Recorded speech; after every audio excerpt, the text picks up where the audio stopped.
lot happened in NCAA college football land, unfortunately. At this point, I'm not even interested in it anymore. It just is what it is. Let's start off with the Pac-12 championship. Sure. Oregon, Utah. Utah plays man ball. They put a spanking. Dominated Oregon like a certain other team got dominated a couple weeks ago. Shout out to Utah and Kyle Whittingham out there, man. They like them tight ends. Strong running game, hard-nosed defense. That's man ball out there, man. Yeah. I like that. Yeah, no. I like that. Oregon, man. It's been like this for, quite a few college football teams this season.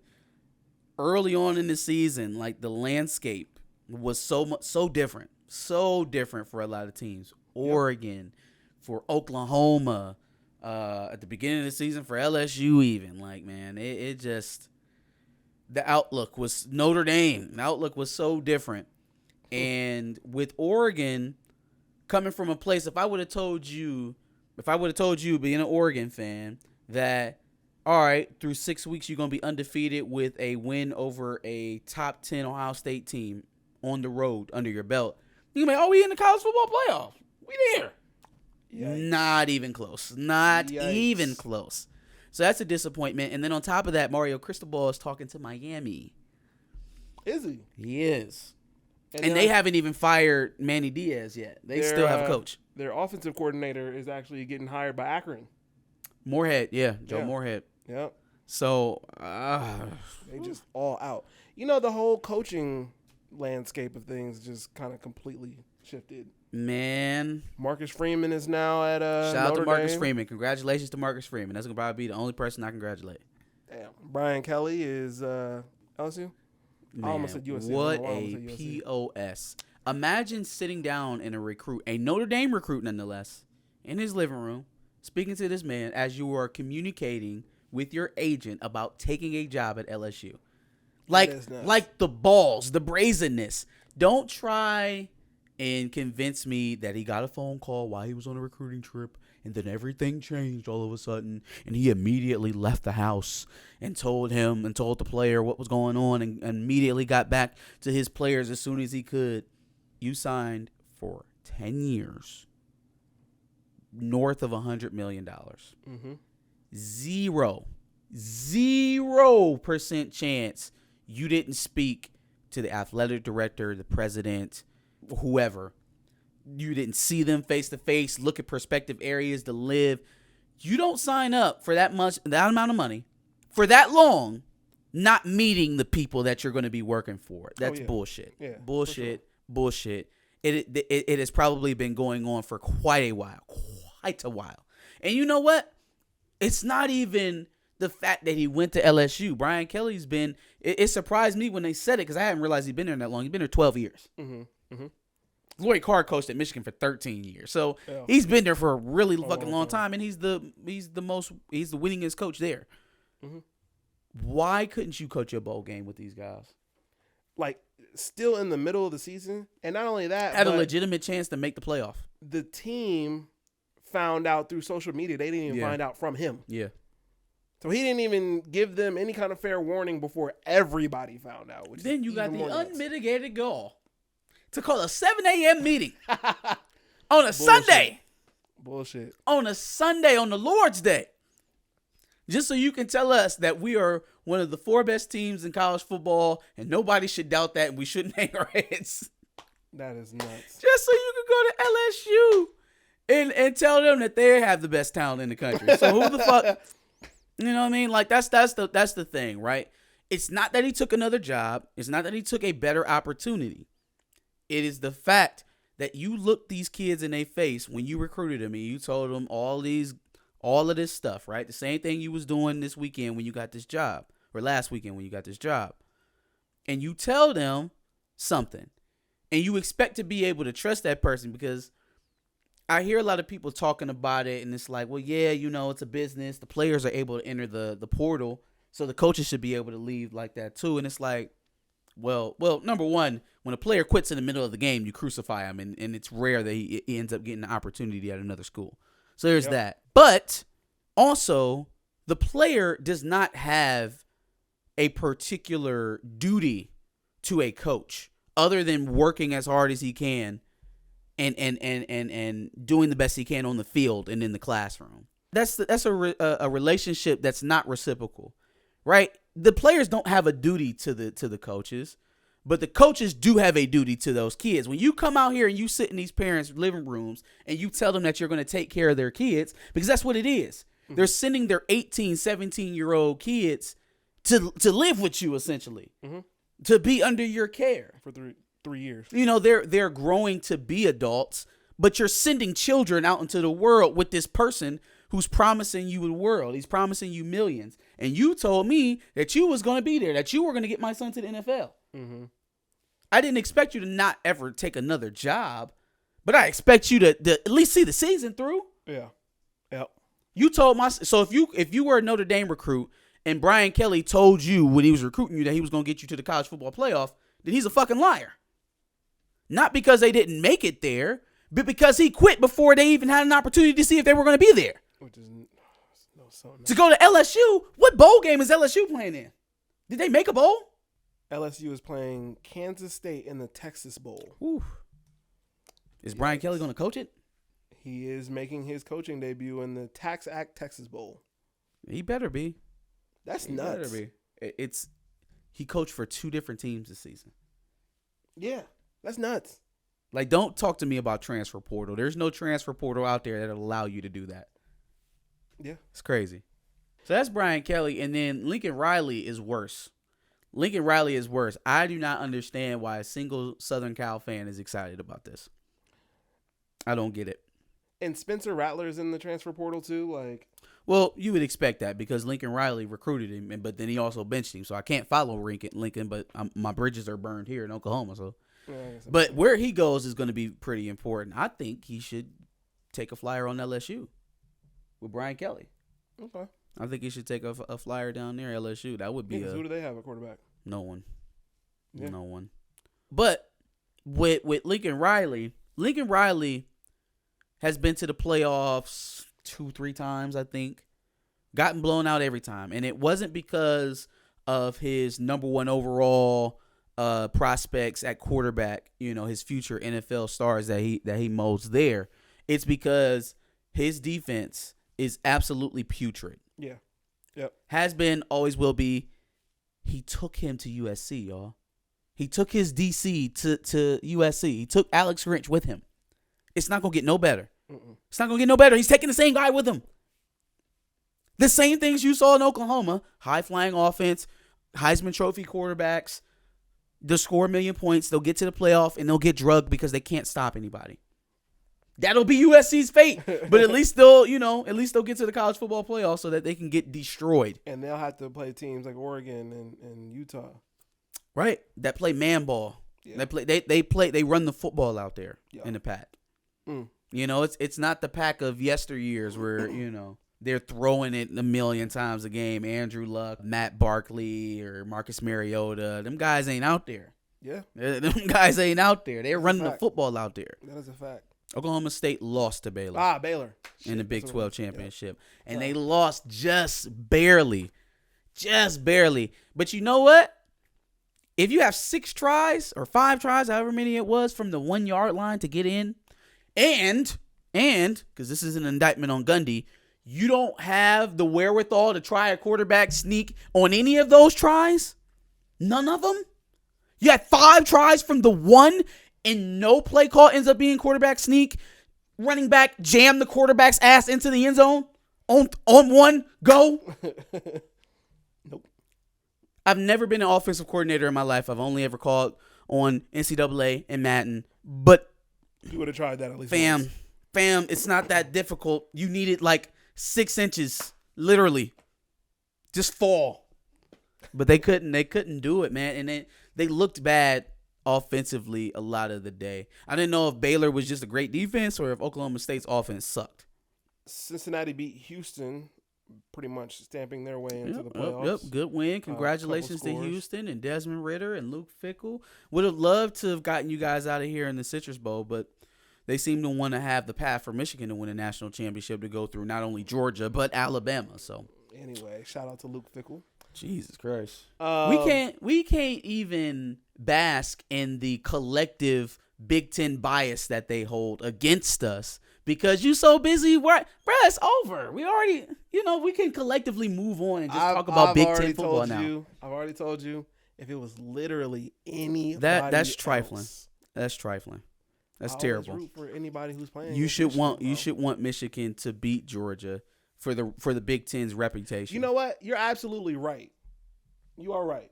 I should, but I can't. It's trifling. I can't. It is trifling. I can't. When y'all get spanked by Clemson, I was rooting for y'all. When y'all went out there and got drugged versus, I was literally. Oh, no, you know what? In the national championship game, I was literally rooting for y'all. You know what? The tape that we have is of us beating them after they said we deserve to be number 11. The one time in program history that you beat Clemson, you talking shit? No, I'm saying what we have as far as recording. Okay. Yeah. Well, yeah, I mean. I don't think we were a podcast when we lost 31-0.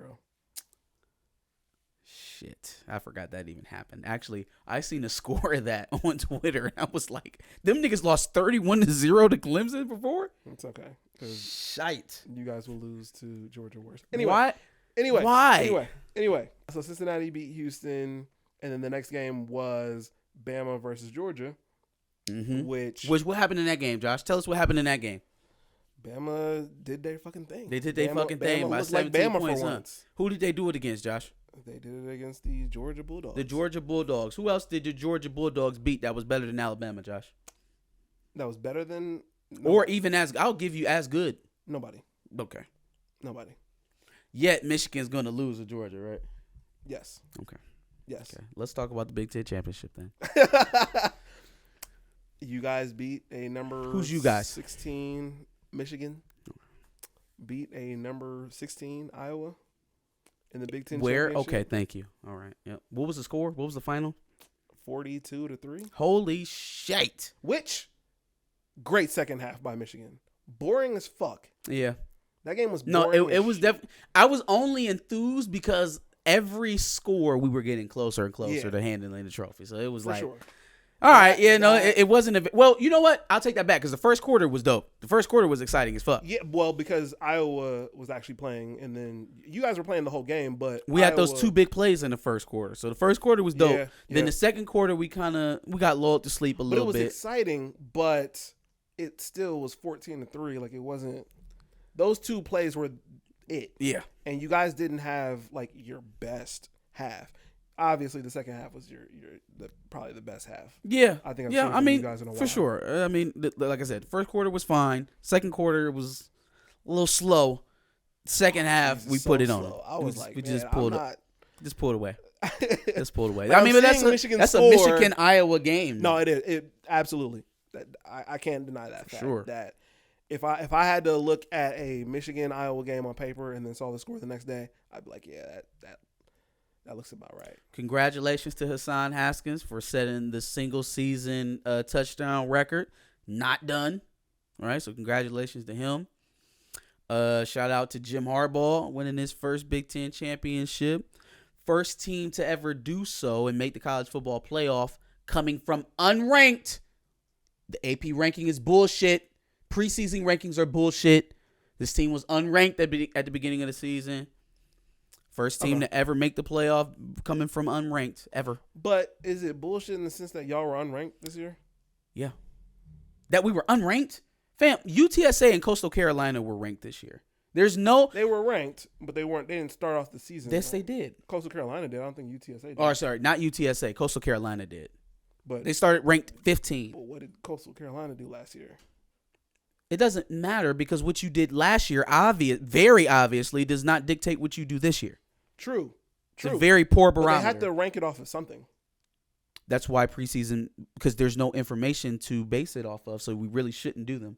We really shouldn't be doing rankings until after the first week of the season. Okay, so you think everybody should just come in not ranked at all? Yeah. Okay.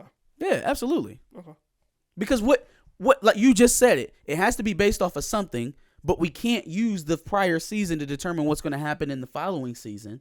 So then what is the point of trying to dictate a ranking at that point? It's money. I get it. right? It's so that the ESPNs and the Fox Sports of the worlds can matter.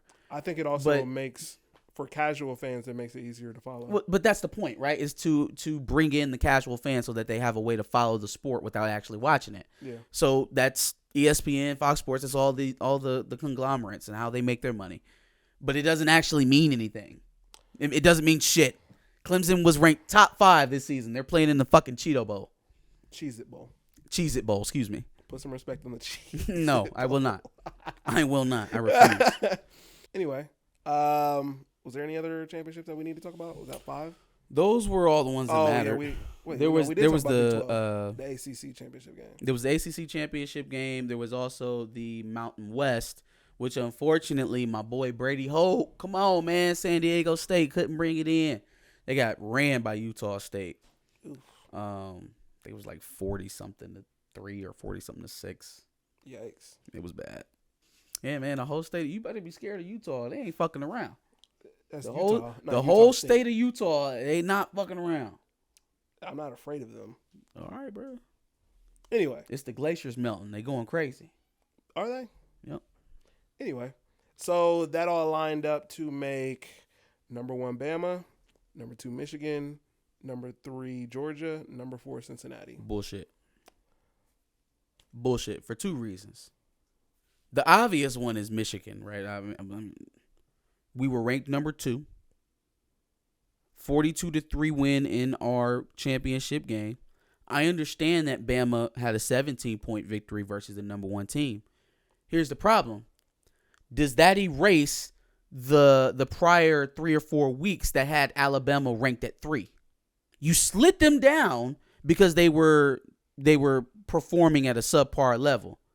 Right? To an unranked team, they stumbled. And so now, they played their first, or not their first, but they played a good team and they got a good win. Why does that validate? Why does that give them number 1? I don't understand why that entitles them to number 1. Michigan not only had the Big Ten championship win, but we had the win over Ohio State. So now, if you're telling me that a win over the number 1 defense in Georgia makes Alabama 1, well, then what the hell does beating the number 1 offense in the country get you? If beating the number 1 defense in the country gets you number 1, then what does beating the number 1 offense get you?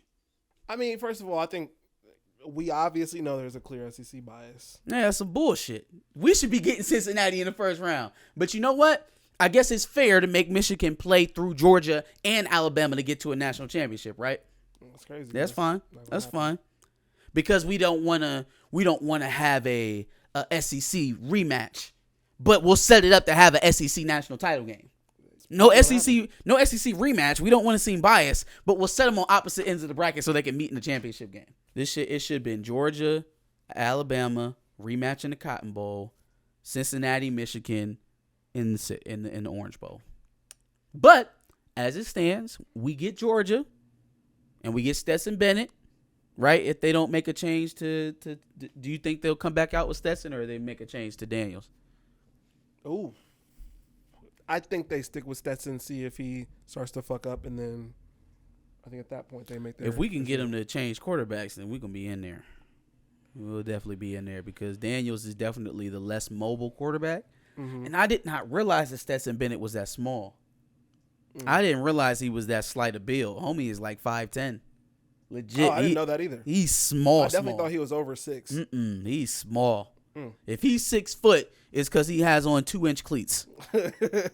He's a little guy. Would be like 6'2". And you know what? As I was watching it, they got pressure on him at times, but most of why they picked him off was disguising coverages. Most of the time he was in trouble and throwing bad passes, they were disguising coverages. I think Michigan is going to be able to play him a little bit more straight up than what Bama did, just because we have a pass rush. At this point, bro, let's go Bearcats. Let's go Bearcats. Absolutely disgusting. Let's go Bearcats. We didn't put some money on it then. What? Put some money on Cincinnati then. Why would I put money on a team that I first of all, I don't believe in them that much. Oh, you don't believe in them, but you would root for a team that you don't believe in just so that you don't have to root for Michigan. 1,000%. This is mental disease. This is what mental disease looks like. How is that mental disease? It's mental disease. There's a rivalry here.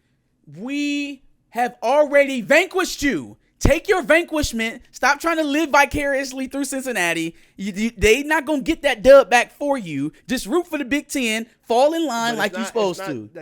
It's not that I want them to get the dub back for us. Fall in line with all the rest of the Big Ten teams. But if I have to look at 2 SEC teams and Michigan, you want the – oh, my God. That's terrible.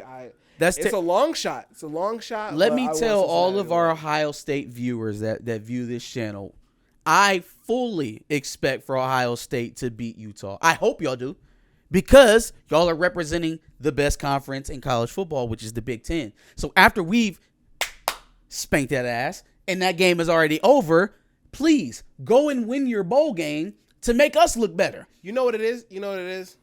Because if y'all are in just a bowl game, I think I'd be okay with it.